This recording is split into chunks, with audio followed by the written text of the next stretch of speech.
नमस्कार छात्रों, मैं आरती यादव। आज हम हिंदी सुलभ भारती 8वीं कक्षा दूसरी इकाई कविता क्रमांक 9 इस कविता का अध्ययन करेंगे। बच्चों, वीडियो अगर आपको पसंद आए तो लाइक और सब्सक्राइब करिएगा। ठीक है, चलिए अब हम आगे चलते हैं। बच्चों, हमारी जो आज की कविता है, कविता क्रमांक 9 नहीं कुछ इससे बढ़कर, यह दूसरी इकाई की 9वीं कविता है और इस कविता के कवि सुमित्रा नंदन पंत जी हैं। बच्चों, ये एक ऐसे महान कवि हैं जिनके लिए शायद परिचय की आवश्यकता नहीं, फिर भी हम थोड़ा सा परिचय देखेंगे। इन्हें कई पुरस्कार प्राप्त है, पद्म भूषण से भी इनको सम्मानित किया गया है। बच्चों, फिर भी हम चलते हैं आगे, इनका थोड़ा सा परिचय देखेंगे। इनका जन्म 1900 कौसानी अल्मोड़ा उत्तराखंड में हुआ है और इनकी मृत्यु 1977 ईस्वी में हुई है। चलिए अब हम आगे चलते हैं। यहाँ पर हम इनका परिचय देखेंगे। पंत जी को प्रकृति से बहुत लगाव था, यानी नेचर से, कुदरत से इनको बहुत लगाव था। प्रकृति सौंदर्य के अनुपम चितेरे व कोमल भावनाओं के कवि के रूप में आपकी पहचान है। आप बचपन से सुंदर रचनाएं किया करते थे। आपको भारतीय ज्ञानपीठ, सोवियत लैंड नेहरू पुरस्कार, साहित्य अकादमी पुरस्कार और पद्म भूषण सम्मान से अलंकृत किया गया है। मैंने आपसे कहा ना बच्चों, सुमित्रा नंदन पंत जी किसी भी परिचय के मोहताज नहीं है। उनका व्यक्तित्व इतना महान है कि उन्होंने हिंदी में इतना महान योगदान दिया है, उन्होंने हिंदी को इतना आगे तक लाया है कि हम शब्दों में उसे बयां नहीं कर सकते। उनकी रचनाएं ही उनका परिचय है। बच्चों, चलिए इनकी जो प्रमुख रचनाएं हैं, प्रमुख कृतियां हैं, उस पर भी हम ध्यान देंगे। उनकी प्रमुख कृतियां इस तरह हैं: वीणा, पल्लव, गुंजन, मानसी, वाणी, सत्यकाम आदि जो है इनकी प्रमुख रचनाएं हैं, जो हम पढ़ने जा रहे हैं। आज हमारी जो कविता है, नहीं कुछ इससे बढ़कर, इसमें भी हम देखेंगे।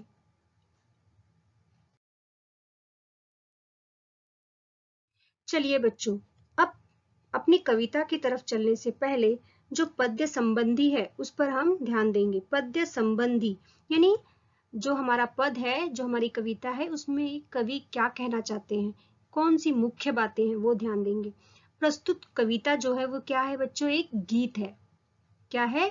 गीत। यानी प्रस्तुत गीत में कवि सुमित्रा नंदन पंत जी ने माँ, कृषक, कलाकार, कवि और बलिदानी पुरुष एवं लोक के महत्व को स्थापित किया है। यानी किस तरह माँ और कृषक, कलाकार, कवि और बलिदानी पुरुष जो होते हैं, किस तरह वो योगदान देते हैं और किस तरह मानव पर उपकार करते हैं, वो चीज यहाँ पर कवि ने स्थापित किया है। आपका मानना है कि उपरोक्त सभी व्यक्ति, समाज, देश के हित में सदैव तत्पर रहते हैं। यानी माँ, कृषक, कलाकार, कवि और बलिदानी पुरुष, ये लोग हमेशा समाज के लिए, देश के लिए और व्यक्तित्व के लिए, सभी के व्यक्तित्व के लिए जो है हमेशा योगदान देने के लिए हमेशा तत्पर रहते हैं। अतः इनकी पूजा से बढ़कर दूसरी कोई पूजा नहीं होती। बात तो सही है, माँ की पूजा हमेशा सर्वोपरि है। कहा जाता है कि माँ के चरणों में ही जन्नत होती है। तो इस तरह सुमित्रा नंदन पंत जी भी कह रहे हैं। चलिए अब हम इनकी कविता में देखेंगे कि किस तरह कवि ने माँ, कृषक, कलाकार और कवि और बलिदानी पुरुष को पूजनीय बताया है। ठीक है बच्चों, तो चलिए अब हम चलते हैं अपनी कविता की तरफ। चलिए बच्चों, जो आज की हमारी कविता है, नहीं कुछ इससे बढ़कर, इस कविता में कवि ऐसा क्या कहना चाहते हैं, ऐसी कौन सी चीज है जो इन सारी चीजों से बढ़कर पूरी दुनिया में दूसरी कोई वस्तु नहीं है, वो क्या है?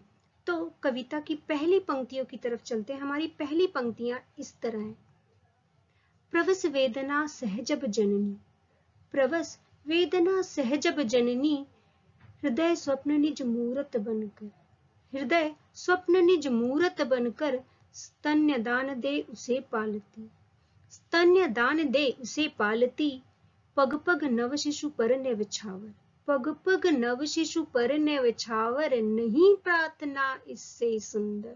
तो बच्चों, ये माँ जननी जो हमें जन्म देती है, उनके बारे में कवि कहते हैं। तो सबसे पहले इसके जो कठिन शब्द हैं उस पर ध्यान देंगे। इसका कठिन शब्द इस तरह है, प्रवस। प्रवस यानी बच्चा जन्मना, यानी बच्चे को जब माँ जन्म देती है उस समय। वेदना यानी कि जब बच्चा पैदा होता है उस समय जो पीड़ा होती है, माँ जो पीड़ा सहती है।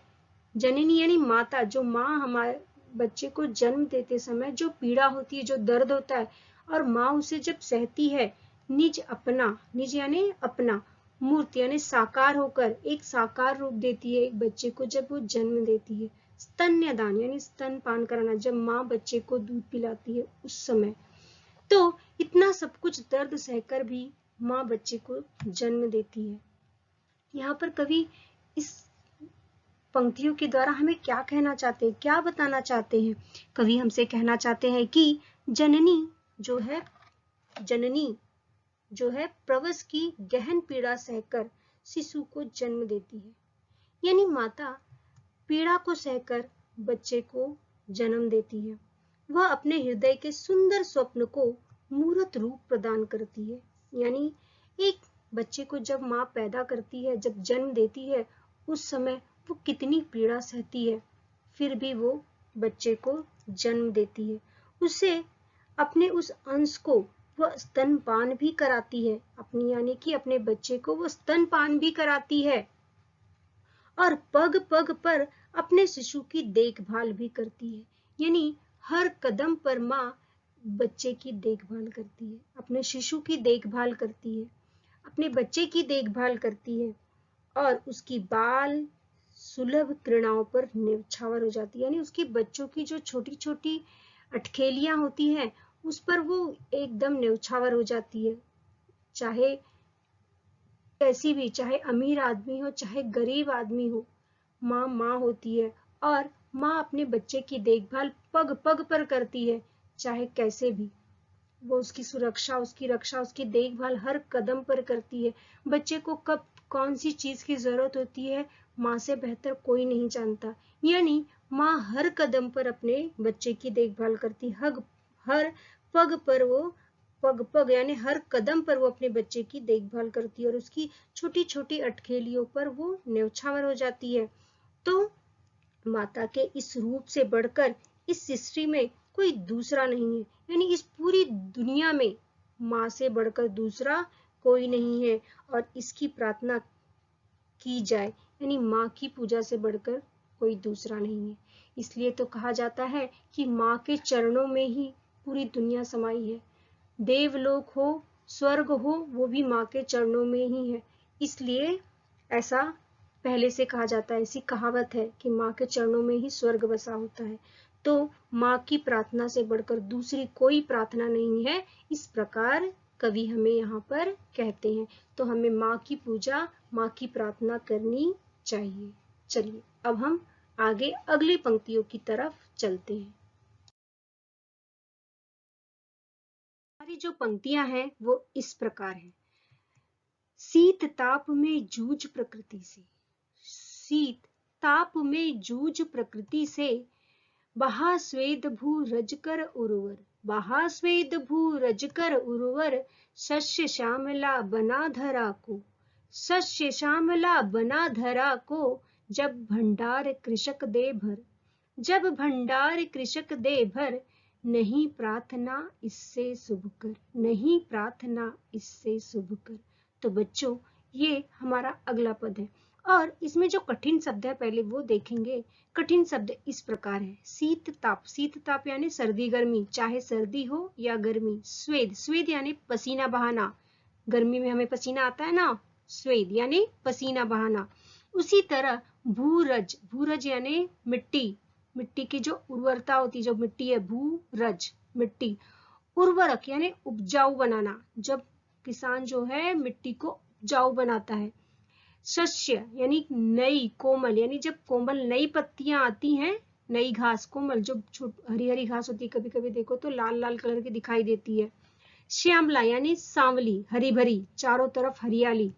उसी तरह कृषक यानी किसान, शुभकर यानी मंगलकारी, इससे मंगलकारी और कोई दूसरी प्रार्थना नहीं है। तो इस तरह बच्चों ये हमारे कठिन शब्द हुए। अब इन पंक्तियों के द्वारा कवि हमसे क्या कहना चाहते हैं?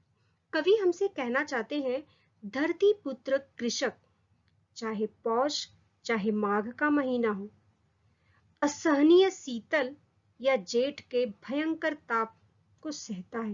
यानी पौष और माघ के महीने में कड़ाके की ठंड पड़ती है और जेठ के महीने में बहुत गर्मी पड़ती है। उस समय जो हमारा भूमि पुत्र है यानी धरती का जो पुत्र है, कृषक यानी किसान जो है, वो जब प्रकृति पूरी तरह प्रतिकूल परिस्थितियों में होती है, उस समय उन परिस्थितियों का सामना करता है और ऊसर धरती को, जो ऊसर धरती है, उसको जोत कर जी तोड़ मेहनत करता है, उसको जोतता है और वहां पर खूब मेहनत करता है, अपना पसीना बहाता है और उस धरती को उपजाऊ बनाता है। कैसा बनाता है बच्चों? उपजाऊ बनाता है।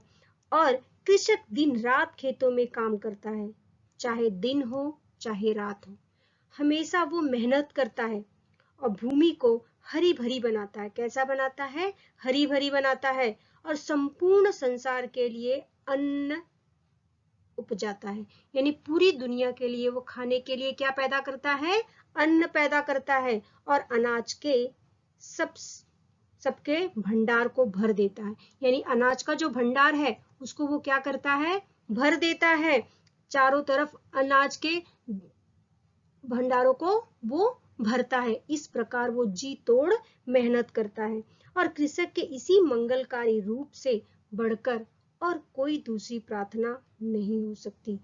यानी कि कवि का कहने का अर्थ है कि जिस प्रकार किसान यानी जो धरती पुत्र है वो जी तोड़ मेहनत करता है, जब वो मेहनत करता है तो सबके भंडार भर जाते हैं, यानी अनाज के जो भंडार है वो भर जाते हैं और वो इतना मेहनत करता है कि उससे बढ़कर दूसरी कोई प्रार्थना नहीं हो सकती। और वही प्रार्थना शुभकर है, मंगलकारी है। कौन सी प्रार्थना? कृषक की।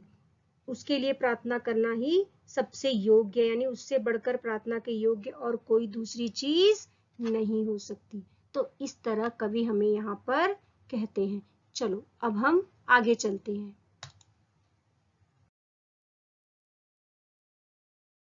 अब हम चलते हैं कविता की अगली पंक्तियों की तरफ। हमारी अगली पंक्तियां इस प्रकार हैं। कलाकार कवि वर्ण वर्ण को, कलाकार कवि वर्ण वर्ण को भाव तुली से रच सम्मोहन, भाव तुली से रच सम्मोहन, जब अरूप को नया रूप दे, जब अरूप को नया रूप दे, भरते कृति में जीवन स्पंदन। नहीं प्रार्थना इससे प्रियतर, भरते कृति में जीवन स्पंदन, नहीं प्रार्थना इससे प्रियतर। तो इस तरह बच्चों हमारी ये पंक्तियां हैं और सबसे पहले हम कठिन शब्दों की तरफ चलते हैं। तो बच्चों कठिन शब्द इस प्रकार है। वर्ण, वर्ण यानी अक्षर, तुली यानी कूची, तुलिका, उसी तरह सम्मोहन मोहित करना, अरूप, अरूप यानी कुरूप व्यक्ति, जिसका रूप अच्छा ना हो, जिसका कोई रूप ना हो, कुरूप व्यक्ति अरूप, स्पंदन यानी कंपन करना, प्रियतर यानी अधिक प्रिय। तो इस तरह कठिन शब्द हुए। अब हम चलते हैं कि इन पंक्तियों के द्वारा कवि हमसे क्या कहते हैं, वो क्या कहना चाहते हैं। तो चलिए हम भावार्थ की तरफ चलते हैं। कवि कहते हैं कि कलाकार अपने रंगों भरी तुलिका से, रंगों भरी तुलिका यानी जो कूचे, जो ब्रश होता है, तुलिका से अपनी भावनाओं और कल्पना को रेखाओं और रंगों के माध्यम से मूर्त रूप देता है। यानी कलर जो होता है, रंग, रंग और उसका ब्रश यानी तुलिका, कूची, उसके द्वारा वो जो है अपने पेंट को, अपने चित्र को एक अपनी भावनाओं के जैसा वो सोचता है, जैसी उसकी भावनाएं होती है, उस प्रकार वो उस चित्र में रंग भरता है, रंग भरता है, यानी वो एक आकार देता है। उसी प्रकार कवि, यानी जिस प्रकार चित्रकार कलाकार होता है, उसी प्रकार कवि भी, कवि क्या करता है? वर्ण वर्ण जोड़कर, यानी अक्षर अक्षर को जोड़कर अपने भावों को अभिव्यक्त अभिव्यक्त देकर अरूप को नया रूप देकर मानो अपनी कृति को जीवन प्रदान करता है। यानी वो क्या सोच रहा है, उसकी क्या भावनाएं हैं, शब्दों के माध्यम से वो अपनी भावनाओं को व्यक्त करता है और उस अपनी फीलिंग्स को, अपनी भावनाओं को जो है वो एक कृति यानी एक आकार देता है, एक रूप देता है, कविता का रूप देता है और पाठ का रूप देता है, उपन्यास का रूप देता है। यानी अलग अलग तरीकों से वो अपनी भावनाओं को आपके सामने, हमारे सामने, पाठक के सामने जो है व्यक्त करता है। इस तरह वो दोनों कार्य करता है। ठीक है, इन दोनों की पूजा से अधिक प्रिय कौन दोनों? कवि। ठीक है ना, यानी कवि और दूसरा कौन है बच्चों? कलाकार। कवि और जो कलाकार होता है दोनों अपनी भावनाओं को जो है, अपनी फीलिंग्स को जो है अपने चित्रों के माध्यम से, अपनी रचना के माध्यम से, अपनी कृति के माध्यम से वो अपनी भावनाओं को व्यक्त करते हैं। तो इस तरह इनकी पूजा से अधिक प्रिय किसी और की पूजा नहीं हो सकती। इस प्रकार कौन कह रहा है? कवि कह रहे हैं। कौन कह रहा है बच्चों? कवि कह रहे हैं। तो चलो अब हम चलते हैं कविता की अगली पंक्तियों की तरफ। चलो बच्चों, अब हम चलते हैं फिर अगली पंक्तियों की तरफ। हमारी अगली पंक्तियां इस प्रकार हैं। सत्यनिष्ठा, सत्यनिष्ठ जन भू प्रेमी जब मानव, सत्यनिष्ठ जन भू प्रेमी जब मानव जीवन के मंगल हित, जीवन के मंगल हित कर देते उत्सर्ग प्राण निज, कर देते उत्सर्ग प्राण निज, भूरज को कर शोषित रंजित, भूरज को कर शोषित रंजित, नहीं प्रार्थना इससे बढ़कर, नहीं प्रार्थना इससे बढ़कर। तो बच्चों इन पंक्तियों में जो कठिन शब्द है उन पर हम सबसे पहले ध्यान देंगे। तो यहाँ पर सत्यनिष्ठ, सत्यनिष्ठ यानी सत्य पर विश्वास रखने वाला, जो सच है, सत्य है, उस पर भरोसा रखना, विश्वास रखना। उसके बाद उत्सर्ग, उत्सर्ग यानी बलिदान करना, बलिदान देना। शोषित, शोणित, शोणित यानी रक्त। रंजित, रंजित यानी भीगा हुआ, रक्त से भीगा हुआ। शोणित रंजित यानी रक्त से भीगा हुआ। उसी तरह अब हम इन पंक्तियों का जो भावार्थ है, जो अर्थ है, कवि इन पंक्तियों के द्वारा क्या कहना चाहते हैं उस पर हम ध्यान देंगे। तो चलिए हम भावार्थ की तरफ चलते हैं। ऐसी अनेक आत्माएं, यानी ऐसी अनेक आत्माएं इस भूमि पर जन्म लेती, यानी मनुष्य जो है जन्म लेता है। जिस प्रकार मनुष्य कपड़े बदलता है उसी प्रकार आत्माएं जो हैं शरीर को बदलती हैं, फिर जन्म लेती हैं।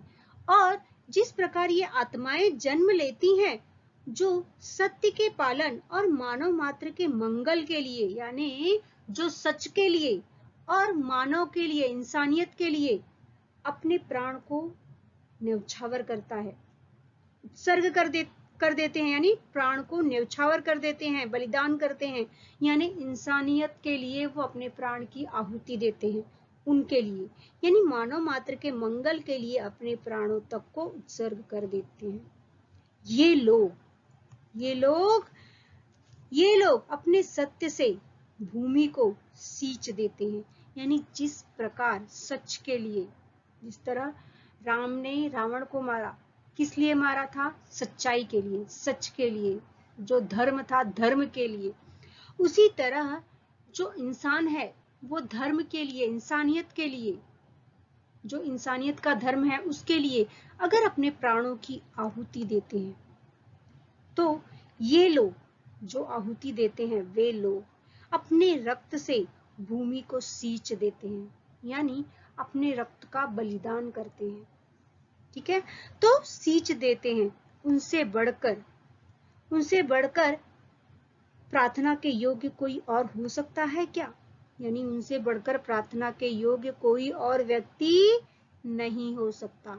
तो इस तरह इन पंक्तियों के द्वारा कवि हमें समझाना चाहते हैं कि वो देश प्रेमी, वो इंसानियत के लिए जो जीवित होते हैं, जो सत्य के लिए अपने आप को बलिदान करते हैं, वे लोग जो सच के मार्ग पर चलते हैं, जो मानवता के मार्ग पर चलते हैं, और वे अपना प्राण त्याग देते हैं सच के लिए, इंसानियत के लिए, जीवन के मंगल के लिए, मानव के मंगल के लिए। तो ऐसे लोग ही, इनसे बढ़कर कोई दूसरा नहीं हो सकता, और इनकी प्रार्थना, इनकी पूजा से बढ़कर दूसरी कोई पूजा नहीं हो सकती। इस प्रकार कवि हमें कहना चाहते हैं। चलिए अब हम आगे चलते हैं।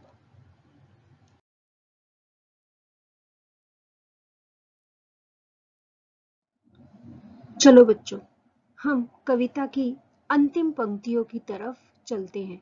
हमारी अंतिम पंक्तियां इस प्रकार हैं। चख चख जीवन मधुरस प्रतिक्षण, चख चख जीवन मधुरस प्रतिक्षण, विपुल मनोवैभव कर संचित, विपुल मनोवैभव कर संचित, जन मधुकर अनुभूति द्रवित जब, जन मधुकर अनुभूति द्रवित जब, करते भव मधुछत्र विनिर्मित, नहीं प्रार्थना इससे सुचिचर, नहीं प्रार्थना इससे सुचितर। ठीक है बच्चों, तो चलो अब हम चलते हैं अपने कठिन शब्दों की तरफ। विपुल, विपुल यानी अधिक, ज्यादा। मनोवैभव, मन की महत्ता। संचित यानी एकत्र करना, इकट्ठा करना। मधुकर यानी भौरा। अनुभूति, संवेदना। अनुभव यानी अनुभूति करना, यानी फील करना, महसूस करना। द्रवित, जिसके मन में दया आ गई हो, यानी द्रवित होना, पिघलना। भव, जन्म। मधु यानी शहद, छत्र यानी शहद का छत्रा यानी छतरी। विनिर्मित यानी बनाया हुआ। सुचितर यानी अधिक पवित्र, यानी इससे सुचितर। तो ये है कठिन शब्द। अब हम चलते हैं अपने इन पंक्तियों के भावार्थ की तरफ। तो इन पंक्तियों के द्वारा कवि हमसे क्या कहना चाहते हैं? वो कहना चाहते हैं कि ईश्वर द्वारा दिए गए इस मानव जीवन के प्रत्येक क्षण को जो लोग सुख शांति पूर्वक जीते हैं, अपने अनुभवों को संचित करते हैं, जिस प्रकार मधुकर मधु एकत्र करने के लिए अपने छत्र का निर्माण करता है, यानी मधु यानी जिस प्रकार भौरा जो है शहद को इकट्ठा करने के लिए अपने छत्ते को तैयार करता है, उसी प्रकार वे परोपकारी लोग, उसी प्रकार जो परोपकारी लोग होते हैं वो अपने अनुभव रूपी मधु का संचय मानव मात्र के लिए करते हैं। किसके लिए करते हैं? मानव के कल्याण के लिए करते हैं। जीवन के अपने अनुभव से दूसरों को लाभान्वित करते हैं, यानी अपने अनुभव के द्वारा लोगों को किस प्रकार फायदा होगा इस पर ध्यान देते हैं, और उनके लिए की गई प्रार्थना से पवित्र दूसरी कोई प्रार्थना नहीं हो सकती। इस प्रकार कवि कहते हैं कि जिस प्रकार मधु यानी शहद भौरे इकट्ठा करते हैं, वो अपने लिए करते हैं क्या? नहीं, वो लोगों के लिए होती है। उसी प्रकार जो परोपकारी लोग होते हैं वो अपने अनुभव के द्वारा मानव मात्र यानी मानव के लिए, दूसरों के लिए जो है फायदेमंद होते हैं, यानी दूसरों पर उपकार करते हैं, दूसरों का भला करते हैं। इस प्रकार इन पंक्तियों के द्वारा कवि हमसे कहना चाहते हैं। चलिए अब हम आगे चलते हैं अपने स्वाध्याय की तरफ। चलो बच्चों, अब हम चलते हैं स्वाध्याय की तरफ। तो हमारा स्वाध्याय जो है उसमें प्रश्न क्रमांक एक है, सूचना के अनुसार कृतियां कीजिए। सूचना के अनुसार कृतियां कीजिए में नंबर 1 है संजाल पूर्ण करो। संजाल पूर्ण करो नंबर 1, गीत की विशेषताएं, यानी पूरी जो कविता हमने पढ़ी उसमें गीत की क्या क्या विशेषता है उसे हम यहाँ पर देखेंगे। उसका उत्तर किस प्रकार लिखेंगे वो यहाँ पर हम लिखेंगे। तो नंबर 1 जो है संतान के प्रति जननी का प्रेम। उसी तरह नंबर 2 जो है कृषक के अन्नदाता रूप का वर्णन, और तीसरा जो है कलाकार और कवि के सृजन का वर्णन, और जो हमारा अंतिम है वो सत्यनिष्ठा और बलिदानियों का वर्णन। तो इस तरह हम चारों पॉइंट लिख सकते हैं गीत की विशेषता में, जो हमने पूरी कविता में पढ़ा है। ठीक है बच्चों, अब हम आगे चलते हैं। बच्चों प्रश्न क्रमांक जो 2 है वो है कृति करो। कृति करो में यहाँ पर आपको लिखना है, क्या लिखना है? मैंने आपको पहले ही जो वाक्य है वो दे दिया है। वाक्य क्या है जो मैंने आपको दिया है? धरती को उपजाऊ बनाने वाला। धरती को उपजाऊ कौन बनाता है, अब आप सोचिए। और उसी तरह अनाज के भंडारों को भरने वाला। ये दोनों काम कौन करता है? धरती को जो उपजाऊ बनाता हो, अनाजों को जो भरता हो, अनाज के भंडार को जो भरता हो, यानी कौन है वो? कृषक यानी किसान। तो हमारा उत्तर क्या आएगा? यहाँ पर कृषक आएगा। क्या आएगा? कृषक। इस तरह हम उत्तर लिख सकते हैं। अब हम चलते हैं प्रश्न क्रमांक 3 की तरफ। कविता में उल्लेखित मानव के विभिन्न रूप, यानी पूरी कविता में मानव के कौन कौन से रूपों का उल्लेख किया गया है उसको हम यहाँ पर लिखेंगे। तो उसका उत्तर हम इस प्रकार लिखेंगे। नंबर 1 क्या है? जननी। उसी तरह नंबर 2 है कृषक यानी किसान। नंबर 3 है कलाकार। और नंबर 4 क्या है? कवि। तो इस तरह जननी, कृषक, कलाकार और कवि, इन चारों रूपों का वर्णन, उल्लेख जो है हमारी कविता में कवि ने किया है। चलिए अब हम आगे चलते हैं। चलिए बच्चों हम प्रश्न क्रमांक 4 की तरफ चलते हैं। प्रश्न क्रमांक 4 जो है, निम्नलिखित शब्दों के लिंग बदलकर वाक्य में प्रयोग करो। बच्चों लिंग का वीडियो मैंने आपको ऑलरेडी दिया हुआ है, आप उसे देखकर लिंग क्या है, कितने प्रकार होते हैं, वो मैंने आपको पूरे विस्तार रूप से बताया हुआ है। पर यहाँ पर मैं आपको थोड़ा सा अभ्यास ले लेती हूँ रिवीजन के रूप में, ताकि आपको पूरा जो है रिवाइज हो जाए। तो लिंग में नंबर 1 कवि यानी कवित्री। लिंग जो है आपको बताया है मैंने, लिंग 2 प्रकार के होते हैं, स्त्रीलिंग और पुल्लिंग। जिस तरह यहाँ पर कवि और स्त्रीलिंग क्या हुआ? कवित्री। उसी तरह अब हमें इसको वाक्यों में प्रयोग करना है कि महादेवी वर्मा हिंदी की एक सर्वश्रेष्ठ कवित्री थी। तो ये क्या है बच्चों? वाक्यों में प्रयोग। तो इस तरह हम लिंग को परिवर्तित लिंग बदलकर वाक्यों में प्रयोग कर सकते हैं। उसी तरह नंबर 2 क्या है? माता का पिता। माता स्त्रीलिंग, पिता पुल्लिंग। तो इसका वाक्य हमने कैसे किया? बालक ध्रुव पिता की गोद में बैठना चाहता था। ये हुआ हमारा वाक्य। उसी तरह नंबर 3 भाई बहन। भाई पुल्लिंग और बहन स्त्रीलिंग। वाक्य क्या बना? मेरी बहन माउंट एवरेस्ट जाना चाहती है। ये हुआ हमारा वाक्य। उसी तरह नंबर 4 लेखक लेखिका। लेखक और लेखिका। तो ये क्या है बच्चों? सूर्यबाला एक प्रसिद्ध कथा लेखिका है। तो ये क्या है बच्चों? आपका लिंग, जो मैंने आपको ऑलरेडी लिंग के वीडियो में आपको बताया हुआ है कि लिंग 2 प्रकार के होते हैं, स्त्रीलिंग और पुल्लिंग। और इस तरह हमको स्त्रीलिंग और पुल्लिंग में परिवर्तन यानी बदलकर लिखकर वाक्य प्रयोग करने हैं। ठीक है, अब हम आगे चलते हैं।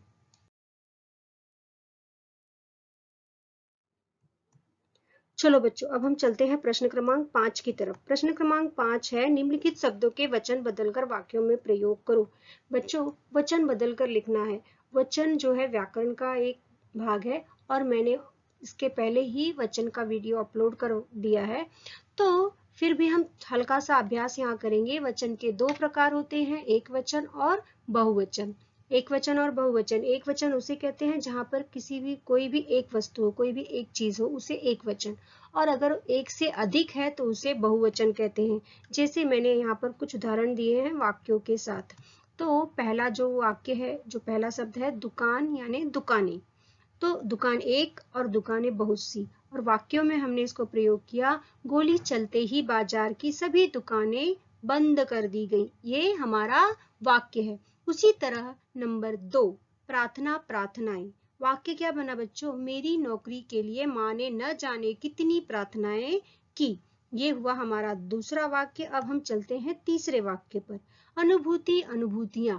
तो ये हुआ वाक्य। मंदिर में सभी दर्शनार्थियों की अलग अलग अनुभूतियां होती हैं। उसी तरह नंबर 4 कपड़ा कपड़े। तो वाक्य क्या बना? कपड़े। मनु बाजार से सभी कपड़े उतार लाओ, आंधी आने वाली है। तो आंधी आने वाली थी इसलिए मनु से कहा गया कपड़े उतार कर लाओ, यानी वहां पर एक कपड़ा नहीं बहुत से कपड़े हैं और उसको उतार कर आपको लाना है। उसी तरह नंबर 4 नंबर 4 क्या है, नेता नेतागण। वाक्य क्या बना, मंच पर केवल नेतागण ही बैठे थे। तो इस तरह जो है बच्चों हम एक वचन को बहुवचन के रूप में लिख सकते हैं। चलिए अब हम आगे चलते हैं। प्रश्न क्रमांक 6 की तरफ चलते हैं। प्रश्न क्रमांक 6 जो है, अंतिम 4 पंक्तियों का अर्थ लिखिए। यानी जो हमारी कविता है उसकी जो अंतिम 4 पंक्तियां हैं, मैंने आपको उसको समझाया है, आपको उसका भावार्थ, उसका अर्थ क्या है वो आपको यहाँ पर लिखना है। उसी तरह नंबर 7 जो है, सड़क दुर्घटनाएं, कारण एवं उपाय, इस पर आपको निबंध भी लिखना है। तो सड़क जो दुर्घटना होती है उसके क्या कारण है, उसके क्या उपाय हैं। तो सड़क दुर्घटना के आपको जो है उपाय और कारण दोनों यहाँ पर लिखने हैं। ठीक है बच्चों, चलिए यहाँ पर हमारी कविता पूर्ण होती है। धन्यवाद।